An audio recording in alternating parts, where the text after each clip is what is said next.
So you're ready to download your animation as a video file to post on social media or to send to your friends for feedback. Well, you could either prepare your animation for rendering, wait hours or even days to finish, or use Maya's Playblast feature, which makes a video or image sequence of your current viewport in seconds. However, this method usually looks way worse than rendering, since the software isn't calculating complicated light reflections. But with the right settings and tools, you can make Playblasts look just like renders, or sometimes, for more stylized scenes, even better than renders. In this video, I'll be showing you how I use different techniques to get the best possible Playblasts. So to start, you want to basically make sure you have up here, which is anti-aliasing. And basically, as you can see, the controls, they just look better, but not only the controls, but the lines on the character will be a lot smoother. You just want to make sure you always have that on, since when we are playblasting, we are taking whatever we currently see and turn that into a video. So if you have this off, it will be off when you make your playblast. If we turn the lights on, we see nothing because there are currently no lights in the scene. Maya just has this default light, which usually looks quite bad. So basically, to get rid of this, we're going to start by lighting our scene better. With characters that are stylized, like for example, this Zelda rig, we want an ambient light. So if we go to Create, Lights, Ambient Light, and if we turn on lights, you'll see it automatically already looks like a 2D, more anime style character. So now that we've added an ambient light, you can see that it's a lot darker than it was before. Sometimes your background can also blend in with other objects. And basically, if you press Alt and B, you can change the background to a couple of the backgrounds.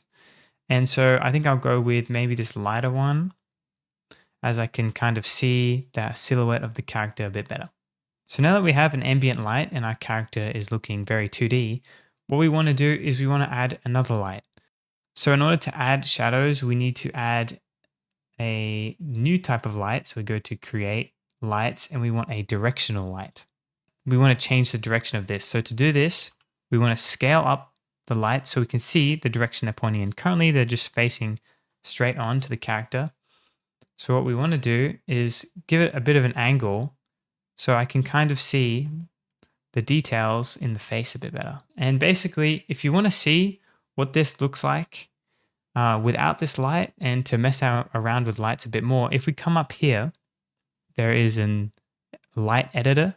And if you click on this, basically you can control any of the lights that you have in your scene. So if I want to turn off this directional light, I can see, oh yes, this directional light is adding quite a lot to the left-hand side. Or I can turn off the ambient light and just see the directional light to see exactly where the light is hitting on our character. Now that we have this light editor, what I'm going to do is I'm going to change the strength of this directional light until it feels like it's not standing out or it's not so bold. So I'm going to turn this intensity down a lot softer. So if I turn it off and on, you can see the difference. So now that we're happy with our lights, we can close out of this editor. And now we have this big light in our way. We could scale it down, but the best thing to do is just go Show, None, and then to turn our geometry back on, just go Alt F2. Or you can always go into Show Polygons. And the same goes for the controls. Use just Alt F1. This is where most videos I've seen have stopped and said this is good enough. However, I've found there is another step that you can take to make this look even better. So currently up here, you see this drop down. This is the color management preferences. So basically you can switch between any of these presets. The default is ACES. And this is used for realistic renders. So what we want to do is we want to switch this to Unity Neutral Tone Map. And what this does is this flushes out all the colors, but it gives us a more true color tone.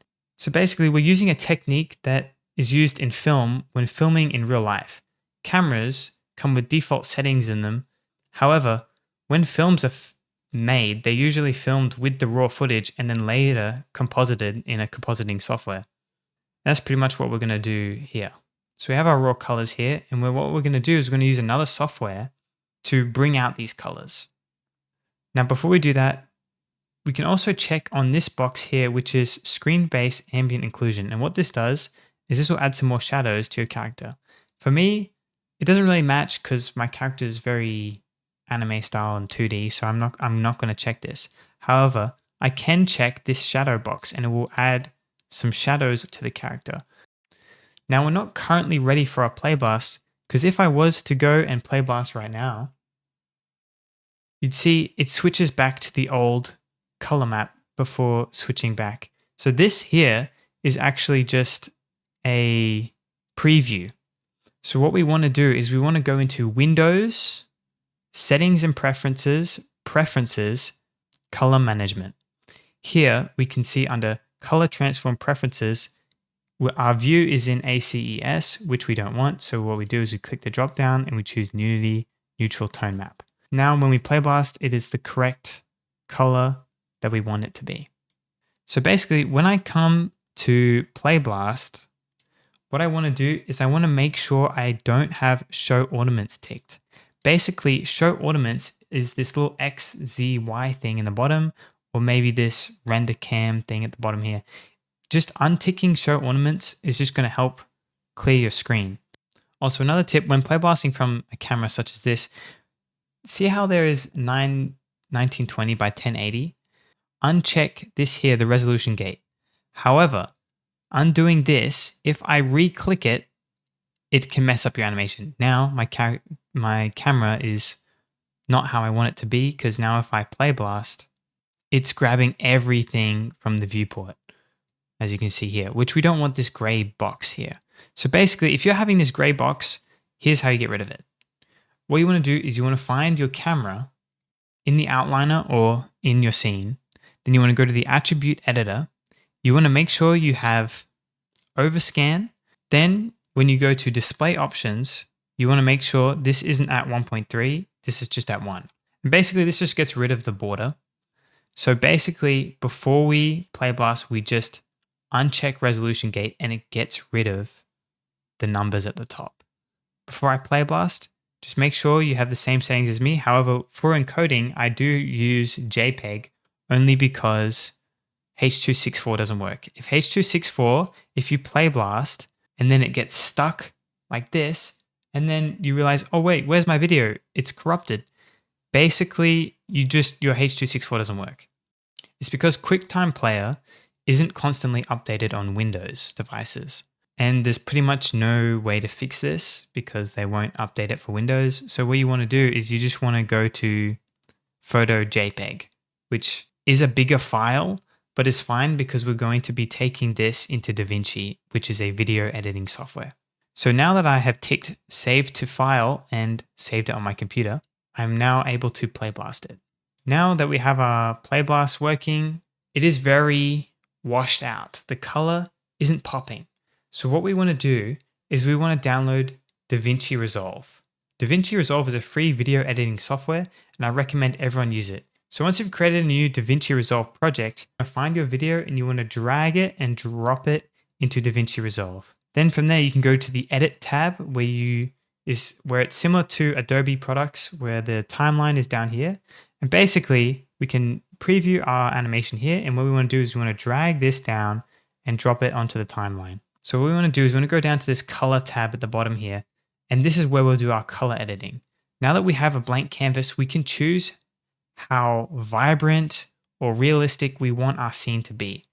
Basically, what you want to do is you want to create a little bit of an S curve here. So you want to brighten the dark areas and darken the bright areas down here in the bottom. So I'm creating a little bit of a curve. See how it's bringing out the colors? And up here, I can adjust the more brighter areas. We don't know how different this is from our original video. So what we want to do is we want to go to these three dots in the top right here.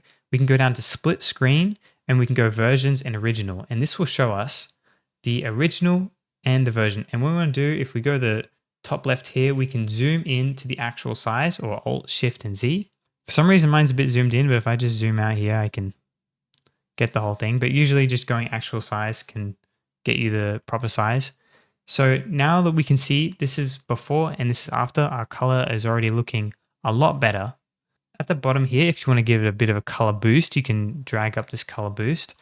I think it's looking dull, so I'll give it a little bit of a color boost, about around 17. If you want darker shadows, you can darken the shadows or you can lighten the shadows. And then this makes the light points even lighter. It's all up to preference with this. For saturation, this obviously is just making it really saturated. I wouldn't touch this normally, leave it at 50 since it can really damage the character, but we can also play with saturation a bit later on and individually change the saturation of individual colors. So now that we're happy with character, we can also come up to temperature. So temperature, if you don't know, when creating lights, you can create warm or cool lights. So cool is blue. So if we can go to the blue, it looks more like outdoor scene. If we go into the warm, it's more like an indoor light, more comfy scene. So what I like to do is find if I want a warm or a cool looking image, and because my character has a lot of blue, I think I'm going to go for more cool and more like an outdoor look. So maybe around 100, 150. Now tint is if you want to add a little bit of green or a little bit of pink. So if I go to the pink, now it's like more like a sunset scene. If I go to the green, it's more like she's in the wilderness. I'm going to keep this at 0 because I don't want either color. Basically, mid detail is sharpness. Because our character is in the middle, you can turn up the sharpness and make our character more detailed. So if I undo this, you can see the before and after. It's really sharpening our character when we put that to 100%. So sometimes I'll give it a little bit. So now that we've adjusted these little mini adjustments at the top and bottom, what we want to do is we want to now touch the lift, gamma, gain, and offset. So if we touch lift, this is pretty much used for the darker colors. So I like to, you can always click this reset if you want to just reset it all, but I like to maybe add a little bit of darkness. And then gamma is pretty much brightness. So if we want some more brightness or darkness. So now we come to the gain. The gain is very similar. All of these dials are quite similar. This is just the brightness. I'm thinking we turn down the gain a little bit because it was looking quite bright this before and this after. And then offset just kind of mixes it all around. Now that we're happy with these wheels, we can get into a little bit more detail, and that is up here. We can go to color slice, and this adjusts each color. So let's say originally my blue shirt is quite a light blue, but it's quite dark now. What we can do is we can go over to blue and we can adjust the hue of our blue. We can make it darker, or down we can make it lighter. Or what we can also do is we can play with the saturation. I want it more saturated, I want it less saturated. However, this will also affect the blue that I put in the background, so you gotta keep that in mind. And basically just go through each of these. Magenta, see if that's affecting anything by just playing around with it. If it's not, you can just leave it. I think that's looking good for all the different colors. Now to finish it off, what you want to do is you want to come down to the curves again, but there's little options down here. So what I like to do is I like to go through, you don't really need to touch this because this just changes the entire color of everything. But if we go to the next one, this hue versus saturation. So what I can do is I can make the whole character saturated or less saturated. But what I can do is you can see it puts a marker down. So I can make the blue a bit more saturated and the yellow a bit less saturated. But what I want to do is I want her hair to stand out a bit more because I want her focal point to be in the hair. So I'm going to drag the yellows a bit up and I want to drag the blues a bit down. Now we want to go to the next one. This is hue versus lum. Pretty much just mess around with all of them. However, you don't have to be this detailed. Maybe you were happy when you got to a specific point of this video and you're like, I'm done. It's up to you how much detail you put in. Now, once you've gone through all of these little options and you're now happy with your final outcome, what you can do is you can go back to the edit tab and now you can see your character all nice and big. And you can see give it a little turnaround, give it a look and be like, am I happy with this? Currently, it is looking quite saturated. So I might go back. I might be like, it's looking a bit saturated. Let me go down to the saturation and just bring down the saturation. Yes, I think this is looking quite good. Now, there is one more option we can change, and that is if we go to the wheels here and we go to this little option called log wheels. Obviously, we can affect the shadows if we want to affect the shadows. We can make For example, my pants are looking not so dark, so I might want to make that a bit darker. And mid-tone is basically my character in the middle here, and also just anything that's around the middle. So I might turn down the mid-tone a little bit, make this overall a bit darker compared to the background. Now, once you're happy with the colors of your character, what you want to do is you want to make sure you file and you save this, because if you save this project, then you can reuse these color settings in the future. For example, I'm going to bring in this turnaround I did of Zelda previously, which is exported in the Unity color option. Now, when I drag and drop this in, as you can see, it's still pale. What do we want to do to copy over this color settings that we have? What you want to do is you want to Control C to copy. But what you want to do, instead of pasting, you want to right click and you go to paste attributes. Then what you want to do is you want to go color correction and apply.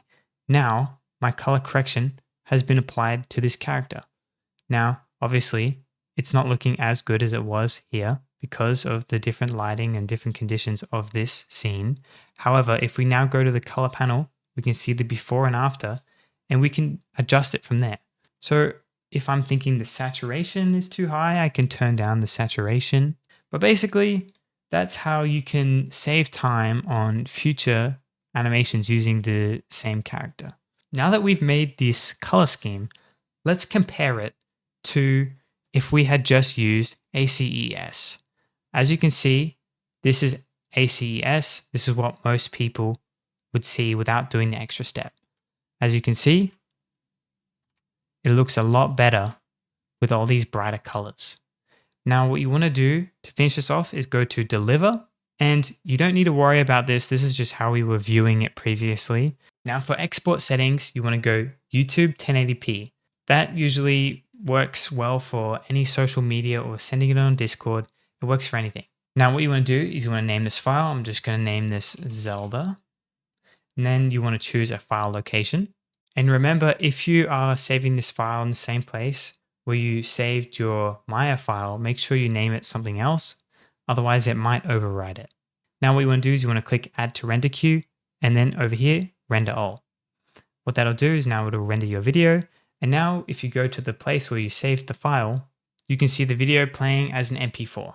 Thank you for watching this tutorial. If you enjoyed it, please leave a like and subscribe. This is my first time making a tutorial video, so let me know what you want to see from me in the future.